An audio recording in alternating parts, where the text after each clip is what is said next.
इस पूरे E20 के मुद्दे पे जिस तरह से वो अड़े हुए हैं, उनकी सरकार ने खुद पार्लियामेंट में माना है कि हाँ माइलेज तो कम होती है पर थोड़ी होती है। तो भाई जब इंजन के पार्ट भी खराब होते हैं, माइलेज भी खराब होती है, तो फिर क्यों जबरदस्ती कर रखी है?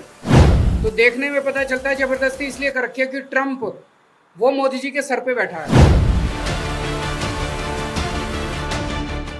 ट्रंप इनको इतना दबाव डाल रहा है कि मोदी जी की हिम्मत नहीं है ट्रंप के सामने ना कहने की।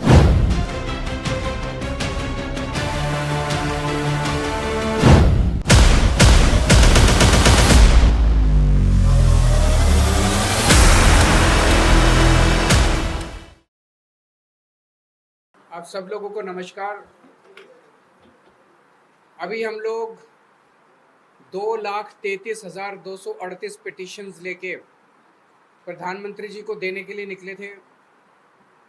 एक महीना पहले उनसे E20 के मुद्दे पे चर्चा करने के लिए समय मांगा था, उनका कोई जवाब नहीं आया। आज हम उन्हें पिटिशंस देने के लिए निकले थे, उन्होंने जवाब दिया कि मैं नहीं मिलूँगा। तो बेसिकली ये तानाशाही की वो दिखाता है। जिस तरह से उन्होंने नीट वाले पूरे एपिसोड में तानाशाही दिखाई, ऐसे ही इस पूरे E20 के मुद्दे पे जिस तरह से वो अड़े हुए हैं, उनकी सरकार ने खुद पार्लियामेंट में माना है कि हाँ माइलेज तो कम होती है पर थोड़ी होती है। हाँ उसके इंजन के पार्ट तो खराब होते हैं पर रबड़ के पार्ट खराब होते हैं। तो भाई जब इंजन के पार्ट भी खराब होते हैं, माइलेज भी खराब होती है, तो फिर क्यों जबरदस्ती कर रखी है?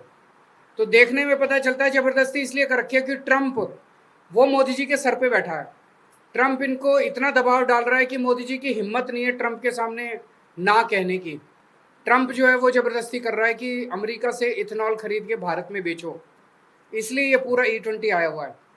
आज हम पिटिशंस लेके गए थे, सारी पिटिशंस रस्सी से बांधी हुई थी, लेकिन किसी वजह से वो रस्सियाँ खुल गई, वहाँ पे कई सारी पिटिशंस इधर उधर हो गई। तो अगर प्रधानमंत्री दफ्तर कहेगा तो हम पूरी सारी पिटिशंस का एक फ्रेश सेट उन लोगों को भिजवा देंगे, और उसके ऊपर वो गौर करके अगर 2,33,000 लोगों ने इतनी जल्दी साइन कर दिया तो जाहिर है कि पूरे देश के अंदर इसके ऊपर कितनी ज़्यादा बेचैनी है।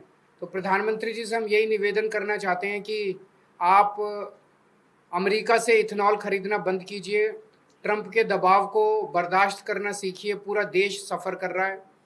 अभी अभी पंजाब विधानसभा में प्रस्ताव पारित किया गया है कि E20 जो है वो विड्रॉ किया जाए। E20 जनता के खिलाफ है और प्रधानमंत्री जी को ट्रंप का दबाव नहीं मानना चाहिए। गोवा के अंदर हमारे 2 MLA हैं, गुजरात के अंदर हमारे 5 MLA हैं, गुजरात में और जम्मू कश्मीर में 1 MLA है। तो जम्मू कश्मीर, गुजरात और गोवा में भी हमारे MLAs जो हैं वो प्रस्ताव पेश करेंगे। पास होगा कि नहीं होगा हमें मालूम है, क्योंकि वहाँ बीजेपी की गवर्नमेंट्स हैं इन दोनों राज्यों में, तो कम से कम गुजरात में और गोवा में, तो वो पास तो नहीं होने देंगे। लेकिन हम पेश करेंगे उन दोनों जगह भी प्रस्ताव की E20 को विड्रॉ किया जाए। और आज जो मूवमेंट था, आज एक और पार्लियामेंट में भी इन्होंने प्रश्न रखा था संजय जी ने, और उसका जवाब आया ही, उसके बारे में ये थोड़ा सा बताएंगे। और इसके बाद हम ये समझ गए हैं कि आंदोलन बहुत बड़ा होना पड़ेगा। जो नीट वाला पूरा आंदोलन था उसमें मोदी जी को खुद निर्णय लेना था कि धर्मेंद्र प्रधान का इस्तीफा लेना है कि नहीं लेना।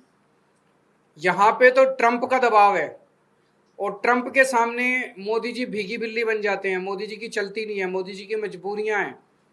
तो अगर जनता को E20 से निस्तारा चाहिए, E20 से छुटकारा चाहिए, तो जनता को सड़कों पे उतरना पड़ेगा और बहुत बड़े स्केल पे उतरना पड़ेगा। आंदोलन जारी रहेगा। अगला कब और कैसे होगा ये हम सोच विचार करके अगली कौन सी एक्टिविटी होगी हम आप सब लोगों को बताएंगे। लेकिन आज जो 100 लोग आए, जिन लोगों ने, जो विक्टिम्स थे, उन लोगों ने हिम्मत की। आज के दौर में हिम्मत करनी बड़ी मुश्किल है।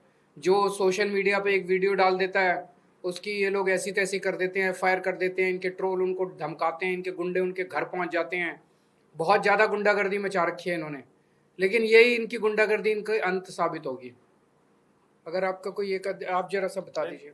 बस सर, मैं इतने कहना चाह रहा था कि मैंने सरकार से E20 को लेके सवाल पूछा था, उनका जवाब है इसकी कॉपी आप लोगों को शेयर कर देंगे और इससे आपको स्पष्ट हो जाएगा कि सरकार जबरदस्ती आपके ऊपर एथेनॉल थोपना चाहती है और कारण बिल्कुल साफ जो केजरीवाल साहब ने कहा कि ट्रंप की गुलामी करना है, उनके दबाव में सरकार को ये निर्णय लेना ही लेना है उनका कूड़ा खरीदने का।